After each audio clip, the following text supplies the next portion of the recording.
Dans la vidéo précédente, vous aviez vu comment écrire la boucle principale qui permet aux joueurs de jouer chacun leur tour. Alors il manquait juste la condition d'arrêt, c'est-à-dire qu'il manquait ce qu'il faut écrire ici pour que la boucle s'arrête quand un des deux joueurs a gagné ou quand la grille est pleine. Alors pour l'instant, nous allons nous concentrer sur le cas où l'un des deux joueurs a gagné. Et pour cela, je vais introduire une nouvelle méthode que je vais appeler sGagné et que je vais appeler ainsi.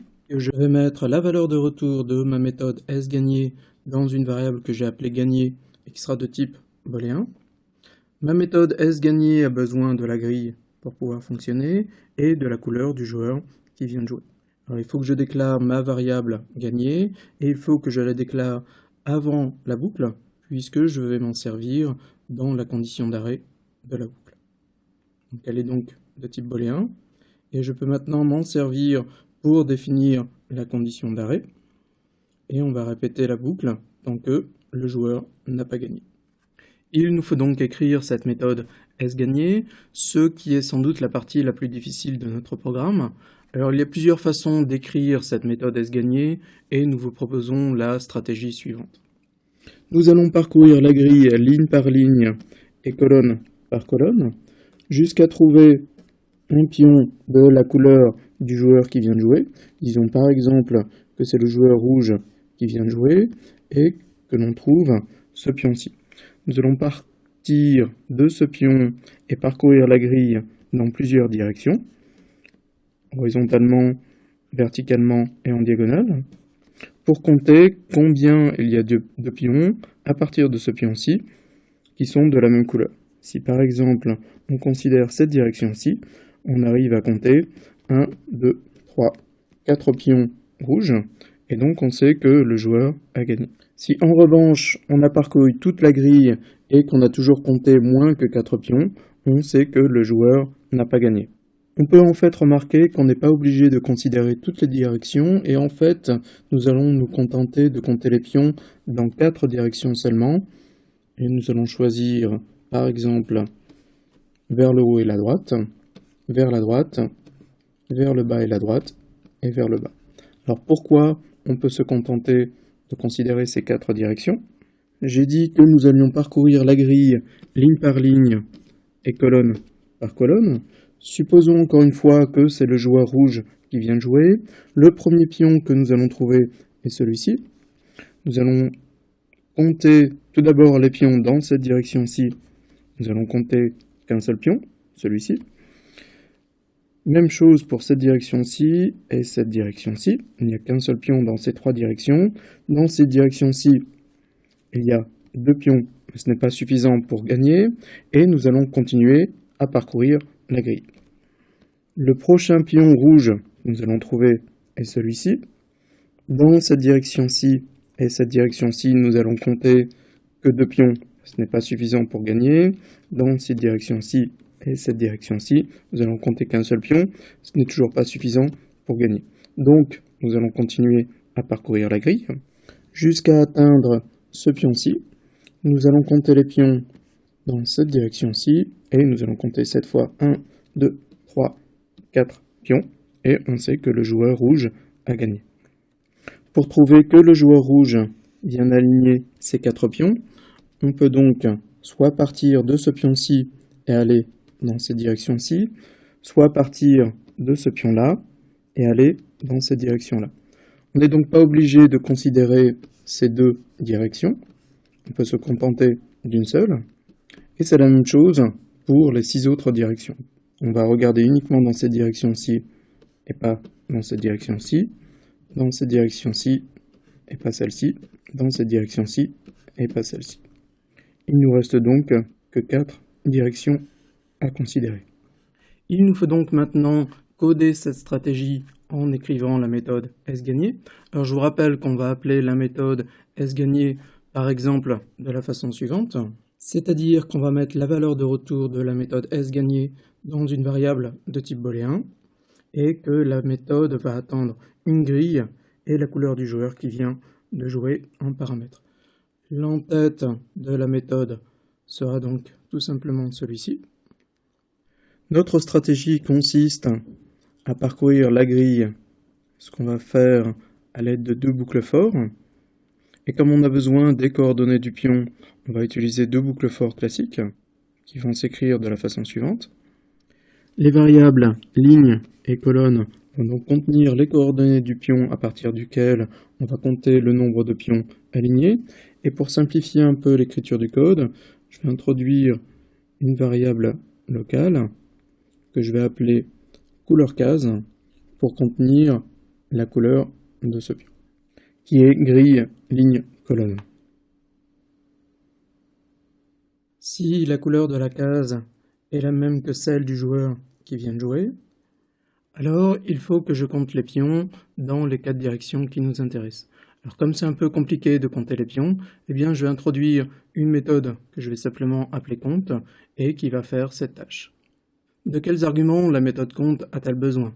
Donc tout d'abord bien sûr de la grille, des coordonnées du pion à partir desquelles on veut compter le nombre de pions alignés, et ces coordonnées sont contenues dans les variables ligne et colonne, et de la direction dans laquelle on veut compter le nombre de pions alignés. Alors comment peut-on définir cette direction? Supposons par exemple que je veuille compter les pions en diagonale vers le haut et vers la droite. Alors dans ce cas, pour passer d'une case à l'autre, il va falloir soustraire 1 à la ligne et ajouter 1 à la colonne. Et donc je vais utiliser ces deux valeurs-là, ce moins 1 et ce plus 1, en argument à ma fonction compte pour dire que je vais aller vers le haut et vers la droite. Je vais faire envoyer à ma méthode compte le nombre de pions alignés, et si ce nombre de pions est supérieur ou égal à 4, alors je sais que le joueur a gagné. Alors pourquoi supérieur ou égal à 4 et non pas simplement égal à 4? Eh bien c'est tout simplement qu'on peut gagner en alignant plus de 4 pions. Alors évidemment, il faut que je considère les 3 autres directions et ça va s'écrire de la façon suivante. Pour compter les pions horizontalement, eh bien, je ne vais pas changer la ligne, donc c'est pour ça que j'utilise 0 en argument ici. Par contre, la colonne va changer. Je vais passer à la colonne suivante, c'est pour ça que j'utilise la valeur plus 1 en dernier argument. Ensuite, pour compter les pions en diagonale vers le bas et la droite, eh bien, pour passer d'une case à l'autre, je vais ajouter 1 à la ligne. C'est pour ça que j'utilise la valeur plus 1 ici. Et j'ajoute également 1 à la colonne. Et c'est pour ça que j'utilise la valeur plus 1 ici. Enfin, il me reste une dernière direction. Pour compter les pions verticalement vers le bas, eh bien, je vais passer d'une case à l'autre en ajoutant 1 à la ligne. C'est pour ça que j'ai la valeur plus 1 ici. Par contre, la colonne ne va pas changer et j'utilise la valeur 0 ici. Si l'une de ces 4 conditions est vraie, alors je sais que le joueur a gagné. Alors il suffit bien qu'une des 4 conditions soit vraie. Donc c'est pour ça que j'ai utilisé un OR ici. Et dans ce cas-là, je vais faire renvoyer true à ma méthode. Je vais fermer les accolades que j'avais ouvertes précédemment.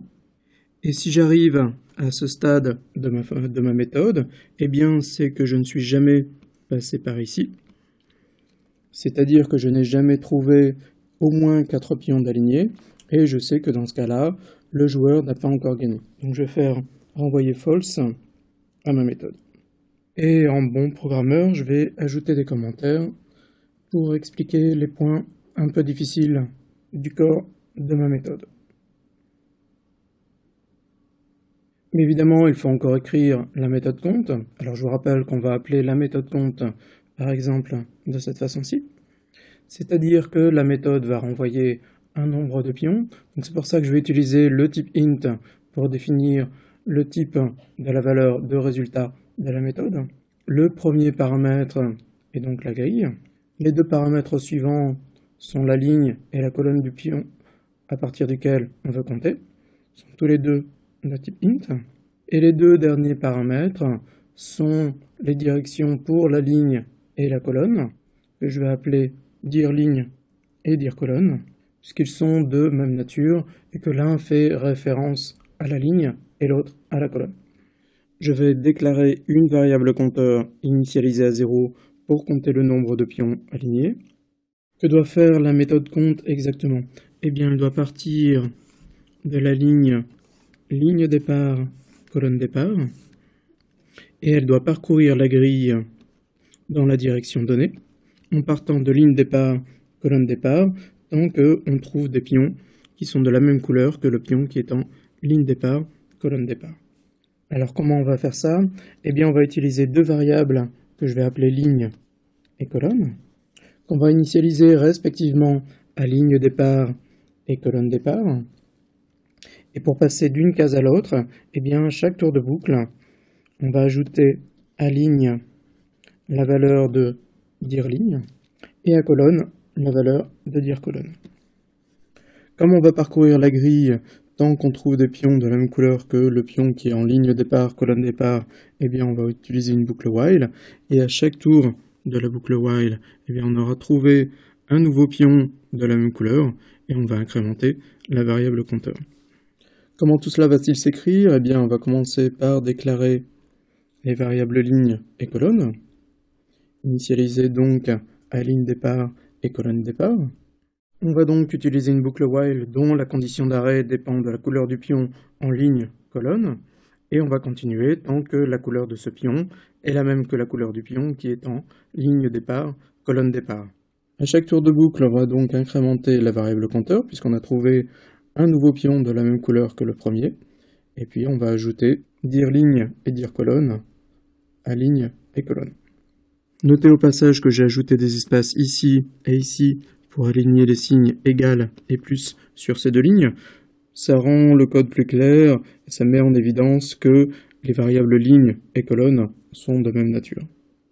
Quand on sort de la boucle, eh bien, c'est qu'on a trouvé un pion qui n'était pas de la bonne couleur et on peut renvoyer la valeur contenue dans la variable compteur. Sauf que notre méthode n'est pas tout à fait correcte et peut-être que vous voyez pourquoi. Comme pour la méthode joue, il se peut très bien que on sorte de la grille, c'est-à-dire que les variables ligne ou colonne peuvent prendre des valeurs qui sont interdites. Alors, pour corriger ça, je vais ajouter plusieurs tests à la condition de la boucle while. Je vais vérifier que la ligne est bien supérieure ou égale à 0 et qu'elle est inférieure au nombre de lignes. Et je vais ajouter les mêmes tests pour la colonne. Et finalement, je vais ajouter un commentaire pour décrire ce que fait la boucle. Pour finir, je vais revenir sur la méthode sGagné pour faire remarquer que si la ligne de la case de départ vaut 0, 1 ou 2, eh bien ce n'est pas la peine de chercher dans cette direction-ci, par exemple, puisqu'on sait déjà que le joueur ne peut pas aligner au moins 4 pions. Si on part de la ligne 2, on sait que le joueur ne peut aligner au maximum que 3 pions. Même chose quand on part du bord droit de la grille, ce n'est pas la peine de chercher dans cette direction-ci. Et même chose quand on part du bas de la grille, ce n'est pas la peine de chercher vers le bas. Notre méthode sGagné fait donc plus d'opérations que nécessaire, et je vais donc modifier le code pour éviter de compter le nombre de pions quand on est sûr qu'il n'y aura pas au moins 4 pions d'alignés. Alors, ça va s'écrire de cette façon-ci. Quand on considère la direction en diagonale vers le haut et la droite, eh bien pour qu'il y ait une chance d'avoir au moins 4 pions d'alignés, eh bien il faut que la ligne soit supérieure ou égale à 3 et que la colonne ne soit pas trop grande, et je vous laisse vérifier qu'en fait la colonne doit être inférieure au nombre de colonnes, moins 4. Quand on cherche vers la droite horizontalement, il suffit que la colonne ne soit pas trop grande et qu'elle soit inférieure de même au nombre de colonnes, moins 4. Quand on cherche en diagonale vers le bas et la droite, il faut que la ligne ne soit pas trop grande, et comme pour la colonne, il faut que la ligne soit inférieure au nombre de lignes, moins 4, et que la colonne ne soit pas trop grande. Et quand on compte le nombre de pions vers le bas, il suffit que la ligne soit inférieure au nombre de lignes, moins 4. Maintenant, vous pouvez remarquer que j'ai introduit plusieurs répétitions, puisque cette expression apparaît ici et ici, et cette expression apparaît également 2 fois. Je vais donc introduire des constantes pour remplacer ces répétitions, constantes que je vais appeler logiquement ligne max et colonne max, et qui vont donc m'éviter ces répétitions. Voilà, cette fois-ci c'était vraiment la version finale de nos méthodes S gagné et compte. Il nous reste à gérer le cas où la grille devient pleine sans qu'aucun des deux joueurs n'ait gagné, et c'est ce que vous allez voir dans la dernière vidéo.